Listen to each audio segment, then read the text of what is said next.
Like you'd think after paying out all that money, university would teach you how to make money, but or you're how not to taught how pay to a, make or money. how a mortgage works. You never know that, but that's really Yeah, that's important. true.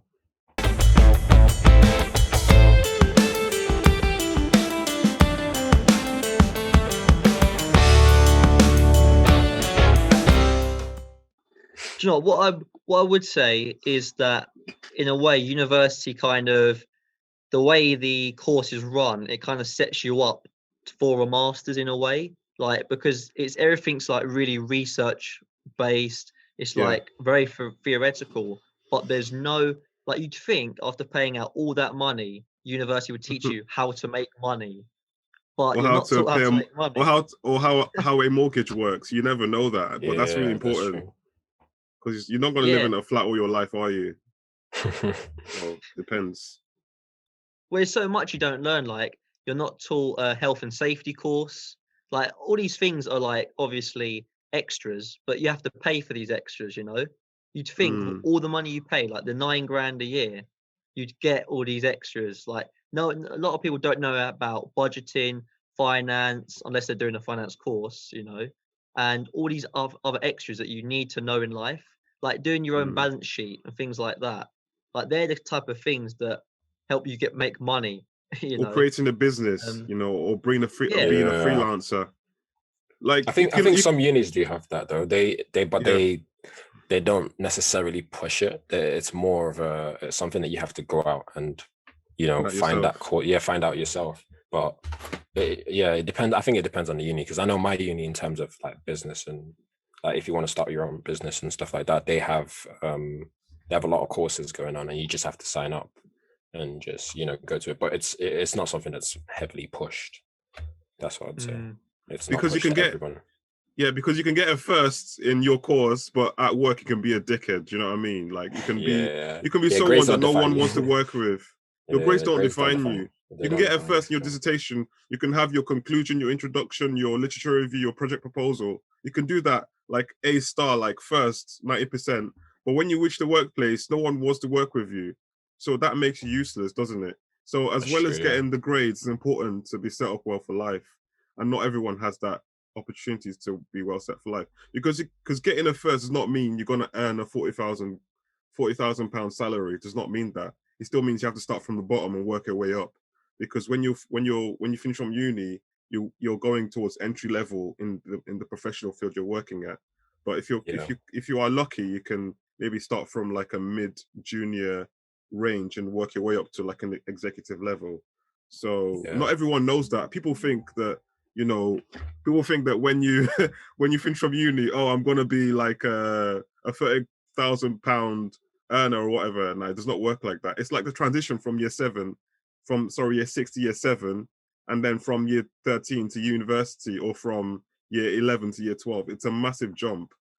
So people have the highest expectations of when you leave university, but that is not the case. Like, can you talk about your work experience, Emmanuel, and what was that like? What was that like for you, and like your experience, your process before you got there? Did you get a few rejections before you got your placement, and how Uh, useful was your placement as well? yeah. So I'd probably say I'm an anomaly because of how the way things worked. But yeah, so initially we had like our uni had an open day, like a careers day kind of thing. So where businesses would come in and kind of showcase what they do to apply for placements and stuff. So I found a company called CGI there, and I kind of talked to them because um I, I'm a guy who likes Minecraft. Sounds weird, but I play a lot of Minecraft. Well, I used to play a lot of Minecraft, and I used to make plugins for the game and sell them and whatnot. And yeah, so I was talking to one of the people, like one of the volunteers there, and we started talking about Minecraft and Java and like programming and stuff. So I was like, okay, this is a company I want to work for. I went home, I applied for it, and I got the job straight away. So it was the first one I applied to as well. So and it was in space defense and intelligence. So that was kind of a big like higher role that I got straight away, and it was Can you talk very. about, for people that don't know what space defense intelligence, can you explain that, please? What is space defense I intelligence? don't know I don't Is know it if to there's a do with lot Star to say. Wars? Is it to No, do with it's Star Wars? Space defense. I mean, I think it explains a lot in the words. He Space defended space like defense. Wan-Bissaka. Yeah, intelligence. Yeah, so there's three sectors really. Okay.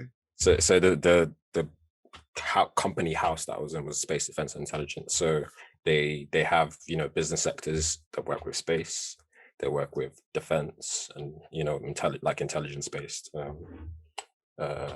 So intelligent based companies as well. so would that be like I'm thinking FBI, I'm thinking like undercover, is that one of them, or like intelligence? I wouldn't say so, no, but there isn't a lot I can say. That's if that makes sense. Yeah. I wouldn't say that they don't do any of the MI5 stuff or anything like that. So Yeah. but they do help. Like, I think they help the military and things like that. I'm not too sure. Like, would you say like you know how we have Cobra, like the Cobra that the Prime Minister is involved in? Is it something similar to that? No, that it's not. It's for Or is it to do with like data analytics kind of thing, maybe?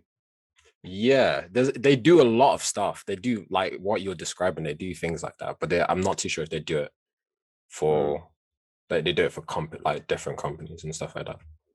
Okay. Without saying too much, but yeah. It's pretty. It was a very interesting placement. I think it was talk like about what your experience was like. it was very good. I was very welcome there. I really enjoyed like my whole placement. Yeah, even when lockdown happened, it was like it kind of happened seamlessly. Like I didn't really feel the effects of lockdown because initially I was already doing like 1 day from home anyway. I was working Fridays from home. So then when we kind of went into the whole Monday to Friday from home, it wasn't something that was completely new to me. It was really nice, and yeah, I really enjoyed it. It was great. And then going back to uni was probably about the same, I'd say, because it was all online as well, but it was very difficult to come back to something that I wasn't used to because it was all online, and I was used to, you know, going into lectures and seeing all my fellow classmates and talking to them and such. But yeah, I mean, we moved. It was good. Yeah, it was great. Can you briefly talk about what you learned at your placement? I learned how to. I'd probably say I learned how to interact with other people in the work environment. I think that was probably the best thing I learned, because going in, I don't know, there's a culture clash because, you know, I'm as a black guy, and, you know, other people in the environment, I simply can find it hard to talk to, you know, interact with people, because that's not something I was very used to. But then when I got in, you know, over time you get used to it. The work environment becomes natural, and that is something I definitely learned, and I would say I'm still learning, to be honest, but it is very good, yeah. And what else did I learn? I learned about in terms of computer science. I learned about I learned how to like programming. I learned good skills from, you know, the developers there. They told me what not to do. Everything I came in. The knowledge I came in with was, I'd probably say, is very tiny in comparison to them. And then they taught me on how to teach myself, essentially, and how to learn, you know, and how to work in a high-paced environment. And if something goes wrong, it's not like, oh my God, it's your fault. It's more of a, how can we fix this? And then once everything is fixed, it's more like what can we do to not, you know, get back in that situation again. But yeah, it was very great placement. I mean, I would recommend it to anyone. It was great.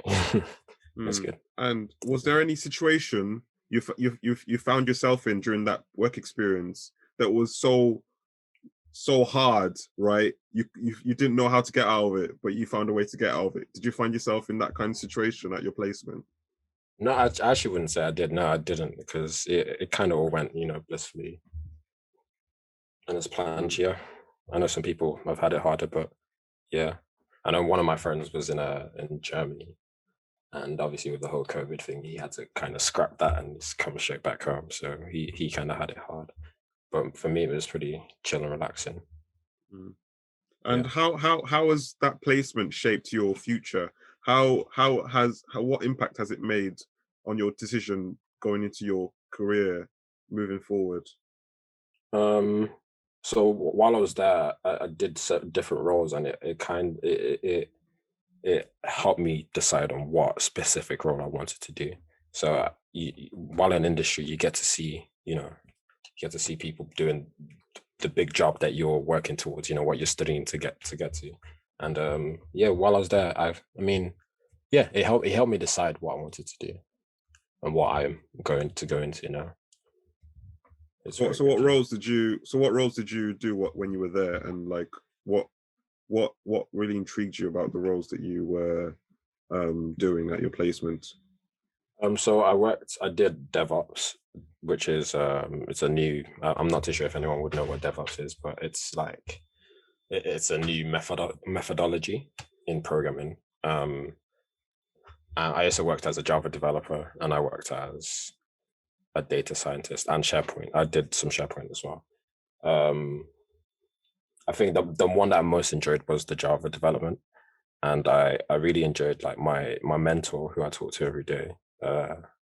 He was the guy who made me want to work as a Java developer, just because he'd just everything I did, he would always find a way to do it better. And I don't know, it was just really cool about that. That was a really cool thing about him. Yeah. So that's why I want to be, I want to be in his shoes one day, and I want to be able to show off to the youngers and be like, yeah, you can do this better. You can do it this way. So yeah, so that's why I want to become, Java.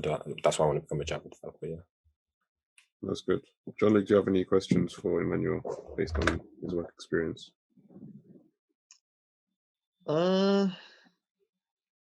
Did you enjoy the placement year better than your experience at uni?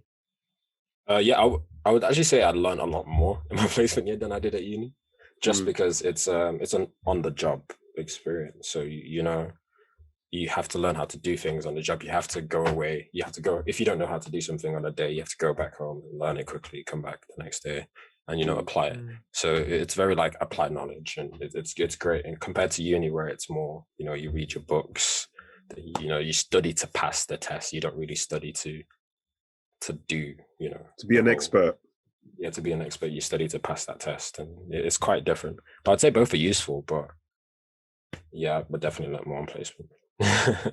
Did you find anyone in high managerial positions that did not go to university?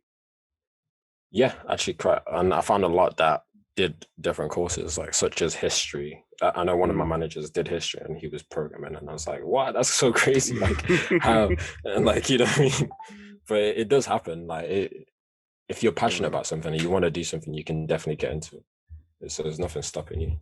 I think uni is more for employers anyways, so that they can see that you can apply yourself to something for 3 years. So yeah, it's great. Yeah. Luke? What about my placement experience? Yeah, what about your placement? Yeah, it was good. So I worked in the TV industry, so I'm doing marketing, but I was just applying for all sorts of roles, just seeing what I could get. So I remember, me and BK, we were going like it took ages to get a placement. I remember it took forever, but I must have applied for like probably like 10 to 15 different places. I got through to a couple of interviews, but I didn't go further than that. But funnily enough, the company that I applied for was called A&E Networks, and yeah, they were just a broadcasting company who I'd never heard of before. But I thought, okay, let me just give it a go. It kind of makes up the numbers, which I shouldn't say. But I eventually got to interview, and I thought, oh, hang on a minute, this is a really good company here. They had like some kind of Google atmosphere where they prioritize their staff and like they look after the staff kind of stuff. And I remember coming out of the interview thinking, yeah, I definitely want to get this job, but I didn't get it, and I was like, oh no, here we go again. So I got to apply for something else. But funnily enough, they contacted me a week later and phoned me up, and then they offered me the role and said for the first time in this company's history, we're gonna employ 2 interns for the same position rather than 1. So that was like massive for me, because I'm thinking, wow, so I've never done this before, and now they're giving me the role, as well as the guy they hired first. So that was quite good for my confidence. But yeah, I found out later that A&E Networks were actually a subsidiary of Sky, so it was quite an actual notable company. So then technically I was doing the work for Sky History and Crime and Investigation and like History 2 and Lifetime. So it was like an array of different channels. And I was doing a data analyst role. So I was looking at the TV figures, finding out how many people's watched this program, how many people are watching this channel, are the ratings going up or down? And then I would do meetings, like boardroom meetings with all the different teams, like including DevOps and other teams, and the like marketing department, the creative department, and I'll tell them like these are the figures, they're going up or they're going down, and then that would inform the marketing team what strategy they want to implement. So that is quite interesting. That there was data admin like as part of the role, and that I found a bit boring because I think you go into uni and you come out of uni and you feel like you've got some kind of worth that sets you above doing an admin role kind of thing, you know. Yeah. But at the end of the day, we lack experience, so you've got to start from doing all the boring tasks before you earn your right to do much more. But yeah, I just wanted to do creative, like more creative stuff rather than admin stuff. But when I was presenting data, I felt good because I felt like I was doing something meaningful, you know. But to be honest, I learned more from the social side of things than I did in the actual role itself. Like, if someone invites you out for a drink, it's one of them things where it's an offer. You can go out to have a drink, or you don't go out for a drink. But if you don't go out, then you miss out on so many different opportunities and topics of conversation than if you actually went. And it teaches you you've got to get on with people in the workplace. You've got to kind of be popular or liked in some kind of way, because they'll be the people that help you get promotion in a way. Whereas if you don't like interact with anyone and you just do your job, I think you'll struggle to climb up, if you get what I mean. But yeah, to be honest, I felt like I learned a lot more in that placement than I did at uni. But I guess they're two completely different things.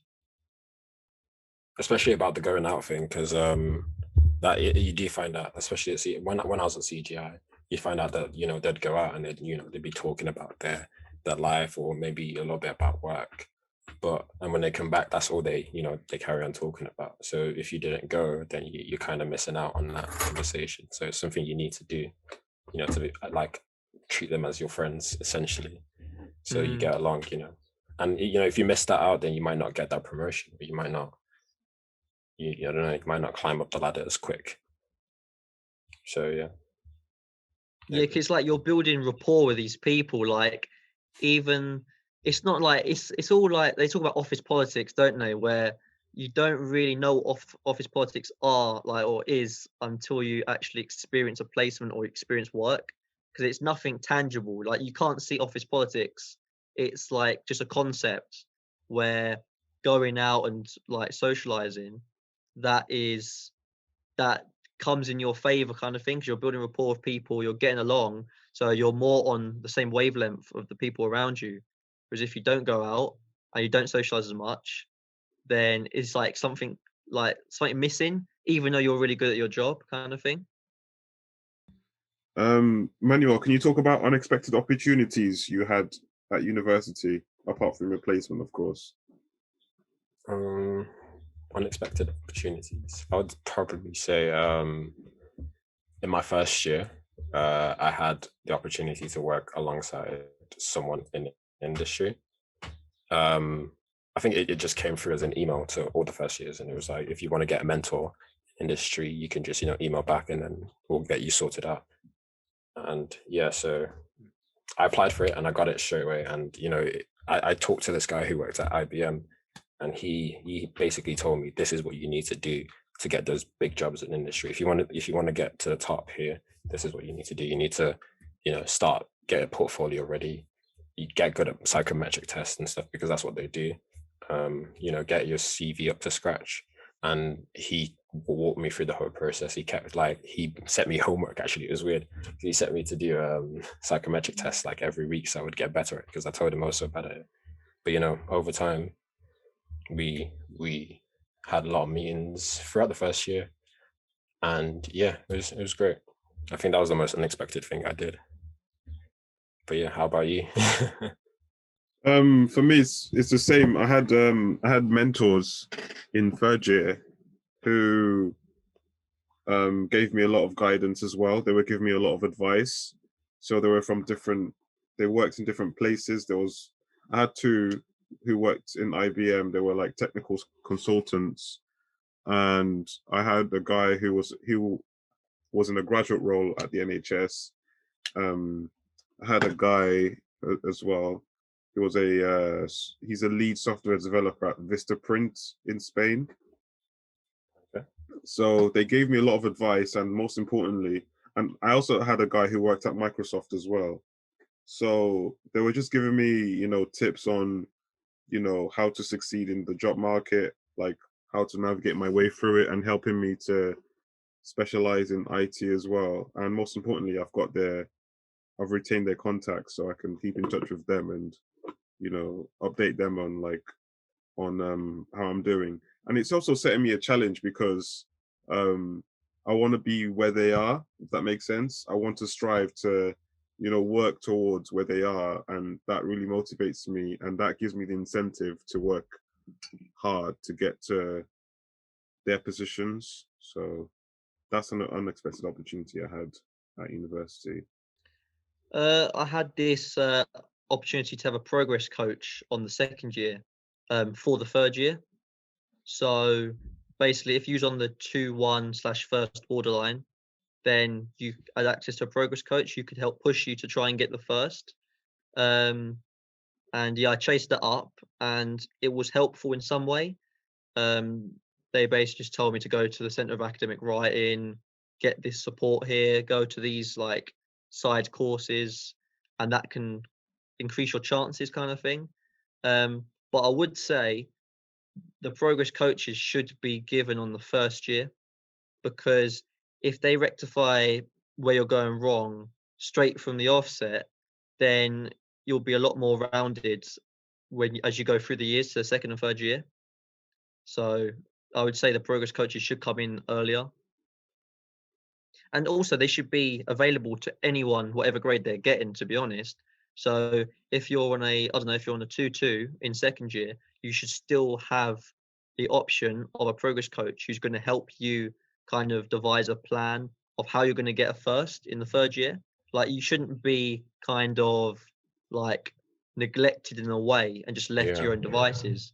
They should actually give you some support, because if you're on a 2-2 or a 2-1 or just a pass on second year, you can still come out of a first if you do really well in the final year.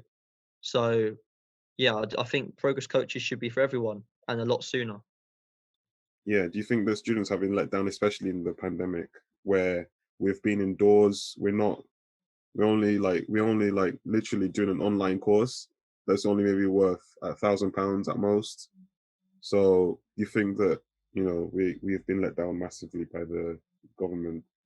Yeah, I think there are two sides to that, because the first I'll probably say is because the uni, they have to pay their bills and the buildings and such, and obviously that comes at a cost, and that's why they have to charge you so much. But I think there could have been a lot more support from the government.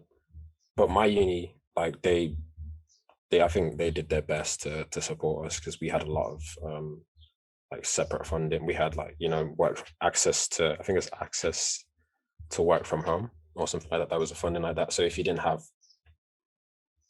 access, if you didn't have a laptop or you didn't have access to internet or things like that, they would help you. They would give you the money and they'd help you do things like that. So I think, yeah, I don't know, from the government, maybe, yeah, I think we have been let down, but yeah, I think it's very difficult to say from my point of view. But what about you?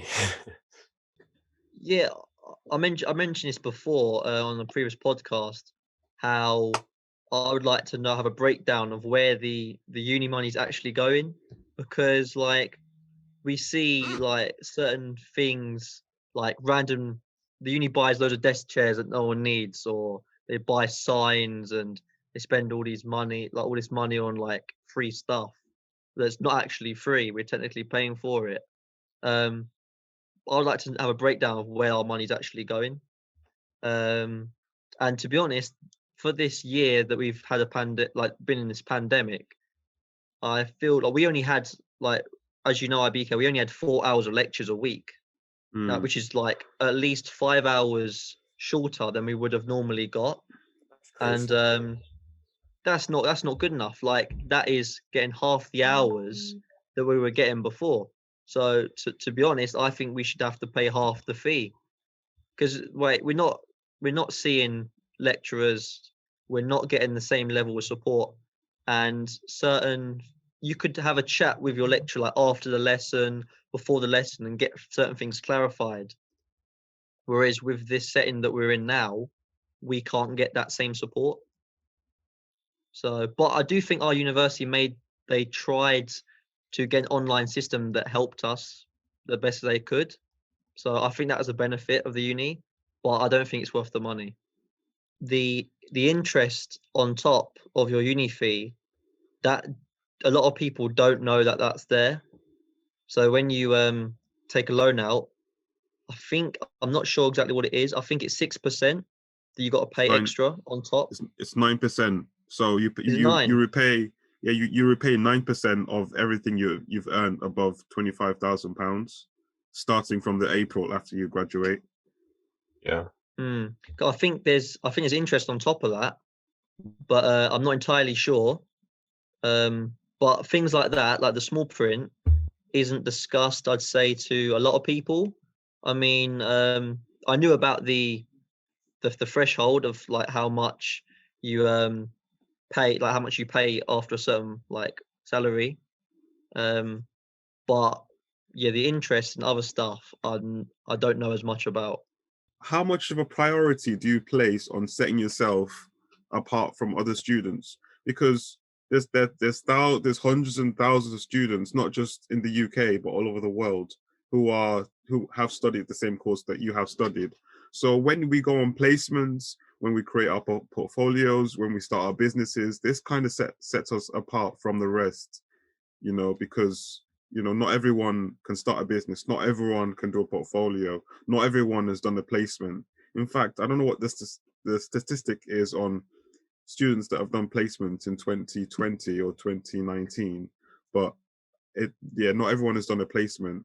So John-Luc, like, how much of an importance or a priority do you place on making yourself stand out, going for achievements that no one else has done as a student, that would maybe give you a better chance of getting your dream job? And I think even when you do take opportunities like the placement year, um, you have to keep going and constantly like take up more and more opportunities, because the number of people having placements is now starting to increase, and people having international experience is also on the rise as well. So it's so much more competitive. So I think the main thing is to show that you're passionate about your topic of interest, or your where you want your career to go, and constantly being engaging with like people on LinkedIn, or you're doing these side courses, like you can do LinkedIn Learning, and things like that, just showing that you're constantly learning. Yeah. But yeah, I think nobody can, like, I think it's very easy to feel the self accomplishment, like, oh yes, I graduated, like, oh yes, I got a placement year, and you feel good about yourself. It's important to feel good, but like I feel like you can't let your guard down. You got to constantly look for the next opportunity. Like you can't slacken off. It's like Manchester City, they've just won the Premier League, so they have to go again next season and win the Premier League again, or the Champions League, and that's the analogy I always use. Otherwise they'll just sink down the table. So yeah, how about you, Manuel? How important is it for you, especially you've just finished your computer science course, so like you said, you had a chat with your mentor from IBM about creating a portfolio. and doing psychometric tests. So how much of a priority is that for you to do all these things, as well as, you know, your hobbies as well? Yeah, I would say it's very important. It definitely depends on who you are as a person and like what your goals are and where you want to be, because I think that's a good enough drive. If you want to be the best, then I don't know, you'll strive towards that and try and be the best. If you kind of, you know, are just I don't care, then nothing's ever gonna happen. You're just gonna, you know, I think it's very important though. If you want to be up there in life, then you need to have that drive. You need to keep trying and doing everything you can. Yeah, every event, you know, do everything that you can to make your CV or portfolio look good. And with Yeah. placements, you get to extend your network as well. You get to meet different people. You get to meet someone who's been in that industry you're aiming to go into. They might have been in that industry for 40 years. You might have met someone who is at entry level, who has just stepped into that industry. So, you know, and that gives you a motivation and say, you know, this person, I can do just as much as this person, if not more. So Yeah. for me personally, I think it's very important, because when you finish university, you can have that momentum of carrying on learning. Do you know what I mean? Yeah. So yeah, I think it's very, for me, I think it's very important to have these things like a portfolio to, especially when you've done a degree. The best thing you can do is to reinforce that learning by experimenting. And also with computer science, I can, you know, do projects on websites, how to make a SPA, single page application, how to create an application in Java or Node.js or React, you know, creating projects that reinforce my learning so that I keep on challenging myself.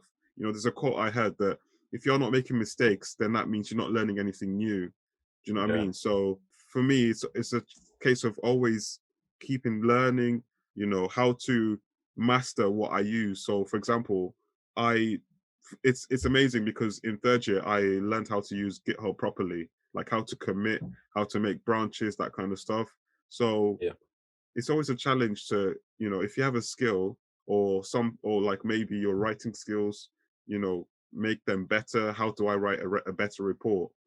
Because at work there's no room for mistakes, kind of thing. So it depends on your role, but at work there might be no second chances. So if you have an opportunity to present in a meeting and you flop that one, then, you know, your boss might be having words. But at university, if you flop your assignment, you can retake it and stuff. So yeah, I think the stakes are Yeah. higher now that we've finished university because we have a point to Definitely. prove. Do you have any interesting night out stories, Emmanuel? Not at all. I don't know. Maybe there was one where they had snakes and stuff at the door. I think What? that's probably my weirdest What one. kind of snakes were we talking? Just I don't know. It's very big, very very big snakes, and very like they had weird different types of animals as well, but very very very weird. Well, Was how it about like you guys? was Wait, it what? a Sorry? snake? Was it a snake themed night out, or was it just No, I like out think of nowhere? it was out of nowhere. It was just I don't know. It just happened. And yeah, we all turned up, and it was just like, okay, this is here. What about you? Jeez. What about you Because, you guys? know, I don't know about black people, but black people and snakes don't mix well. Yeah, no, definitely not. Oh my days. How about you That's guys? Have you had wild. any wild nights? Interesting. Well, yeah, like there was a day when we like spontaneously went to prison in Birmingham, so Yeah, that was like a really good night, and yeah, the a lot of spontaneous good ones things. always are the best. Yeah, Yeah, the spontaneous ones are the best. Yeah, it was a yeah, night to remember for me, definitely. We were like so focused on our studies that we weren't the type of people going out every single night kind of thing. yeah, But now that there's a lockdown and you can't go out, now makes me think, well, maybe I wish I was a bit more lenient, you know? yeah. That was me. You know, I was like, I'll save it all for third year. You know, when I Yeah, come back, yeah. that will be me. It's still there, but you know, with COVID and everything, it's terrible. Yeah. It's so Absolutely annoying. terrible. Proper Yeah, annoying. but I'm hopefully soon. You know, a couple years, it'll be back. But we Yeah, I won't be mean, Yeah, students anymore, which is the yeah, worst it's thing. true. But like, to be honest, I mean, a lot of people say, "Oh yeah, your best years are at uni," but to Yeah. be honest, I think your best years are after uni, leading up to like, when you start taking things seriously. Yeah, just before you just before you Yeah, start yeah, taking life seriously, yeah. yeah, I exactly. understand. Because then you got a job, you got money coming in, then you can like party a bit more, like a bit more hard, and you don't have to Yeah. worry about, oh yeah, I'm gonna screw my education because it's done. It's done, yeah. It's just worrying about getting to work the next day or Yeah, on exactly. Monday, yeah. But the thing is, everyone Mm. around you, like your older bosses, they've all been here, so they'll Yeah, have, as long as you work hard at your job, they're gonna give you a bit more leniency. yeah, that's true, yeah. Me and you, we studied the same course, so our course is predominantly online, which is the same Yeah, as John Luke as well. yeah, So we spent the majority of our um university time in final year just like on our computers or laptops, researching papers, picking playlists from Spotify or YouTube, that kind of stuff.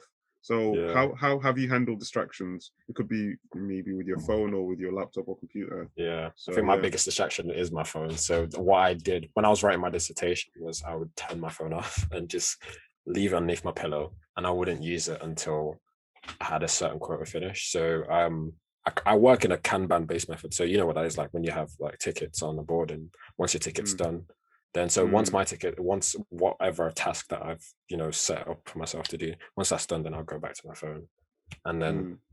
once I've had 5-10 minutes, I'll turn it off again. Because the thing I did leave it on for a while, but then what I realized is that I'd hear vibrations, and then that makes me want to go back to my phone and use it.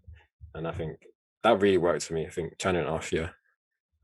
But apart from that, yeah, I think that was the only way I kind of tried to manage it. I did. How about on What your about you? laptop as well? Like, how did you manage distractions? Because we all have 50 tabs open, don't we, when we are writing papers, don't we? So not all the Yeah, tabs that we have open are to do with what we're actually yeah, writing they're not dissertation useful. about. I'd probably just have music on, but I play music on my Google Home on my speakers, so I wouldn't really have the going on YouTube and probably seeing a video that I want to watch. I'd never watch Netflix or anything like that on my computer, so I think I didn't really have that sort of distractions. I think my biggest distraction was my phone, not my laptop. Yeah. I was just gonna say, do you think the fact that we couldn't go to the pubs and clubs and things like that, do you think that made it easier to write our dissertation and uni work, Yes. or do you think it didn't Yeah, give us absolutely. the enjoyment so that our motivation was low? I think it helped a lot more because that wasn't there, I would say, Mm. but there was that low feeling, because I know like days when it'd be really sunny outside and I'd be looking outside, I'd be like, I want to go outside, but I can't because I have to write this paper. And I'd like, Mm. I hope that once my dissertation's done, the weather's nice and like it's good again, but like now it's absolutely terrible. Mm. But I think that was probably, yeah, that was the only thing, the sun, like going out with your friends and things. I'm glad that wasn't there, because I don't think it would have hurt, but it would have hurt. I don't know if that makes sense. Would have hurt Yeah, a lot that makes more, sense. but it would have hurt. Yeah. Yeah. For me, the biggest thing was not going to the gym because at a point during the pandemic, gyms were closed, and I thrive off going to the gym, coming back, and just going straight to work. But not having that break in between to work out and then come back and do my work kind of affected me. But I got used to it, and I was just going on. I just went on like half an hour walks and come back and then go back to work and get a screen break. So yeah, that was me really. And like in terms of just managing distractions, I spoke about this already in the previous pod, but my biggest distraction is YouTube. So I was subscribed to like over 300 channels, and I told one of my mentors this, and he said that one of the ways he manages his distractions was to be more self-aware about what he spends the most time on. So I spend more time on YouTube than any other application. So because I was subscribed to over 300 channels, there was always a channel to watch. Yeah. So I would open like 20 tabs of research papers, and then I would have 10 more tabs that are like cat videos, top 10, Drake videos, I don't know, Sidemen video, Premier League highlights or whatever, all these channels, and then I would spend more time on those YouTube channels than actually reading research papers. So what I did was I cut down my subscription to maybe 4 educational based channels based on computer science that actually would enrich me on my course. Like it could be, I subscribe to Code Academy, I subscribe to Free Code Camp. So all these educational websites that could actually help me in 3rd year to develop my coding skills. So if I was to go on YouTube, that's the only channels that I would see. So that helped me a lot. And I didn't use apps like Snapchat, Instagram, Twitter. I actually got my brother to change my password for Twitter, so I could not go on Twitter because I was going on Twitter a lot in final year. So that really helped me a lot. So if I was to go, even if I was to go on Twitter on my mobile, I couldn't type in my password because my brother knows what the password is. So if I was to want to log back into Twitter, I would have to give my brother my phone, or I'd have to reset my password. And that process alone deterred me from going on Twitter. So if I have a system where it takes me such a long process to get it done, then I'm not going to do it. So, and also one thing I did was, if I was feeling less motivated to write an essay or a dissertation, I would give myself a very small expectation target of just typing 10 words. So when I type those 10 words, that makes me want to carry on typing 50 words, 100 words, 200 words, 1,000 words, 2,000 words, and so on and so forth. So that really helped me get through it. And also setting up study sessions with John Luke as well during the pandemic, it really helped me to motivate me to get me through the days when I didn't really feel like studying, and having someone to be accountable for really helped me as well during the pandemic. So I read last time that the UK Royal College of Psychiatrists predicted that the level of mental health problems in students would increase because of added responsibilities, being at the age we are, the transition from being a teenager to adolescence. The responsibilities that come with that can be very huge for students to have. So for example, you've gone from year 13, where you have students who really care about you, really care about your A levels, and really care about getting you to your conditional offer choice of university, to when you're at university where no one really gives a shit about you and you're on your own 2 feet. And if you're living by yourself, you have to cook yourself. No, cook yourself. No, that doesn't make sense. You have to cook for yourself. You have to cook for yourself. You have to do your laundry. You have to manage your finances as well. You have to do your lectures. You have to make notes. You have to read. And then you have to get prepared for the next day. And then you have to deal with friends. You have to deal with night out life and stuff like that. So all these added responsibilities you have to do yourself. And for some people, it just gets too much. And it does not really surprise me that some students that go to the Russell Group universities like Cambridge, Oxford, Birmingham, Bristol, Manchester, some students actually take their lives because they feel like they can't handle the pressure, and it's too much. They have financial pressures, and they might be coming from academically elite backgrounds as well, or economically privileged backgrounds. So, mental health has a lot to do with this. And for me personally, my mental health has been fine. But then when you really care about your grades, when you really work hard, when you spend, long nights, or maybe, late nights at the library from maybe 12 a.m. till 4 a.m., studying for an exam, for a 2-hour exam or 3-hour exam, and then you don't get the grade you want, that can really that can make you depressed a little bit. So not everyone has got the expected grades they want. So Emmanuel, can you talk a bit about your generally, you don't have to be specific about like how your mental health has been during university and stuff? Yeah, I would say it's been relatively okay. It's been, for me, I've always had people around me to talk to about that kind of thing. Like if I'm ever feeling down or anything's bothering me, I do have my go-to people, mostly my family members to talk to, and they would they'd help or console me in whatever I'm worrying about. But I know some other people, they don't have that.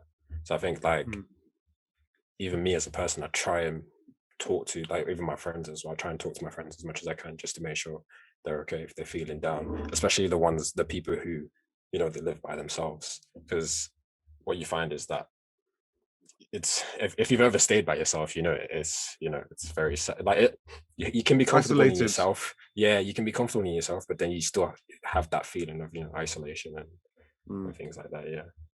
But for me, yeah, I think I've been fine. I think I've been one of the lucky ones, I would say, that I haven't had any, like, sort of depressions or anything like that. Yeah. Mm. How about yeah, John Luke? John Luke? Yeah, yeah. Yeah. Me personally, I felt stronger in a way. The fact that, because we're really being put to the test here, like we're doing uni in our like final year, which is the hardest year, plus going through a pandemic. So you've got to kind of set yourself your own personal goals of what you want to achieve. So like I was doing like weights and like workouts like at home Yeah. and things like that, just try and get me through it and just trying to keep my mind occupied. But I felt like I was improving my mental toughness in a way. The fact that we've never gone through this before, and then uni and this and like the pandemic collide at the same time. But I think I feel sorry for other people because like I remember on the first year of uni, like me and BK was living with like 30 other people in like basically it was two different houses Yeah. combined, and each person had their own room. Oh, crazy. But yeah, it was crazy. It was a madhouse, but So- it was weird how we didn't like for a whole year, half the people in that house we never saw. oh, crazy. So yeah, it's crazy. And to think like obviously, we're on third year or whatever, but there'll be people in first year in that kind of situation now. And back then, if we didn't even see half the people like in our house and they were isolated and introverted in their own rooms, then now that we're going through a pandemic, people in similar scenarios, like no one would ever seen them. So like Yeah, their mental health could be seriously affected and not many people know about it, so true. I feel sorry for them people.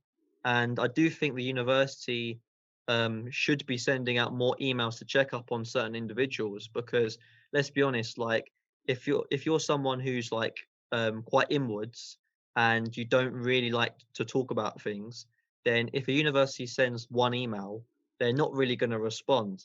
So you kind of need constant engagement without it being overwhelming to Yeah, try and like encourage certain people who are isolated to talk and kind of discuss their mental health.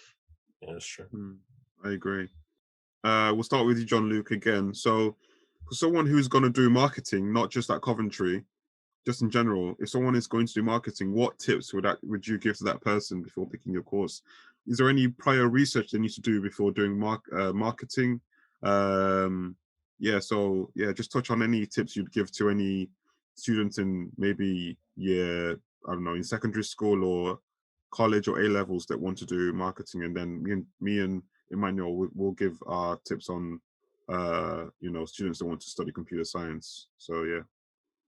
Yeah. Well, people have different motives while they go university. So some people might want the party lifestyle, so they go Mm. to a university like I don't know Bristol. I've heard those people enjoy Bristol because of the partying scene, or maybe Manchester or something like that.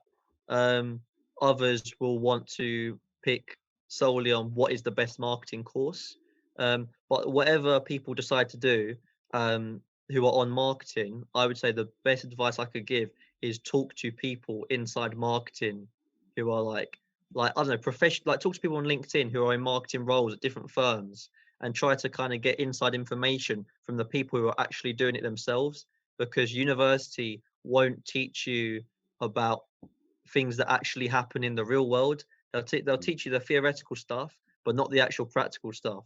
So the sooner you find out the practical information, that will set you apart from all the other marketing like students like going for their degree.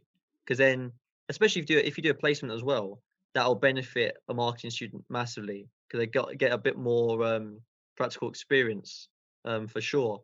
But yeah, having these kind of side bits of knowledge is very, very helpful. Like I know when I talk to my boss, for example, at the company that I worked for, the information I got was really, really valuable and is more valuable than from any teacher I ever got. So So yeah, I think talking to professionals is key. Yeah, that's really important. Talking to professionals is very important because it puts into context what degree you're studying as well, and it makes you more enthusiastic and passionate about the degree you want to study as well. And speaking to people, you can also look in prospectuses or brochures of the university you want to go to. So if you attended an open day, you can go into prospectus and check what courses are being offered by that university, and then you can explore further on what you're studying. So yeah, that's important. But yeah, I'll just share my tips on anyone that wants to consider computer science. So I would say prior research is very essential, and I would say making sure that your coding skills are up to scratch. So like learning the foundations like Python, C++, Java, JavaScript, and not just learning it, try and build something with those languages, maybe create a website, know how to use GitHub because, we're getting, because code management is something that you must do during university. So getting used to GitHub is very important. Knowing how to commit, learning how to use tools like GitHub, Visual Studio Code, that kind of stuff, that would really help you at university. And, delving deeper into modules you'll be studying at university, not just reading it on the prospectus. And also speaking to people who have gone to that university you're planning to go to and on what to expect as well, what the teaching is like. You learn more when you build something than when you just learn what functions are, what data structures are. But when you actually build a website or build a game with those languages, that deepens your understanding of these languages. And also, I said, when you read brochures or prospectuses from the university that you're planning to go to, not just reading it, but researching on the modules that are being taught in that university, and also speaking to students that have also attended that university to give you an insight into what the teaching styles are like, what to expect, how difficult it is, and also ironing out your academic writing style, because the way you write in GCSE and A levels and university are totally different things. So making sure that you get all those things sorted before university would really help you out, because you write reports in university, you write essays, you have to reference as well. So getting used to referencing as well, or knowing how to reference, is very important as well. And also the most important thing is having passion for computer science, having passion for coding as well. That's the most important thing. So do you have anything I would to add definitely to say that? Like just your last point, having passion. I think that's probably the biggest thing, because if you don't want to learn, if you don't want to code, then you're not going to be good at it. I think you need to be able to go away and sit down and code different, like you said it all. I think you like code different things, building that little portfolio, learning how the languages work, and learning about the syntax of the language and things like that. I think is very important. But before going into uni, I wouldn't say you need to learn how to program, because they teach you that. They have, I remember in my first year we had a lot of introduction into programming, like a lot of lectures like that for people who didn't know. But the thing is about it, the thing for me that misleads people is, some people think, oh, I'll just go into uni without having any prior knowledge of what I've learned at A levels. So for example, I might want to study chemistry at university level. So I would have done like A level chemistry or whatever. So they'll think, oh, I'll just sit back and I'll just do the introductory courses. But the thing is, after the introductory courses are done, then it just intensifies very, very quickly. It gets deep quickly. So that means that if your knowledge beforehand is not good enough, you're in deep shit, man. Unfortunately, I'm sorry. I'm sorry. I'm sorry, love. So yeah, you have to make sure that you are fully prepared before uni starts, because you have to have a system before you actually get into the uni life. So okay, this is how I'm gonna, learn. This is how I'm gonna make notes during lecture. This is how I'm going to prepare for an exam. And then you just keep repeating that style and over again. And like I said, when you have people that have gone to university, or someone who's gone to university that you're planning to go to, that helps a lot, because they can help put you through like how to write academically right. So yeah, you're correct. Right. So before we go, we have 4 minutes left. So can you share like what you've been listening to or what you've been watching? It could be milfs.com. I'm just joking. It could be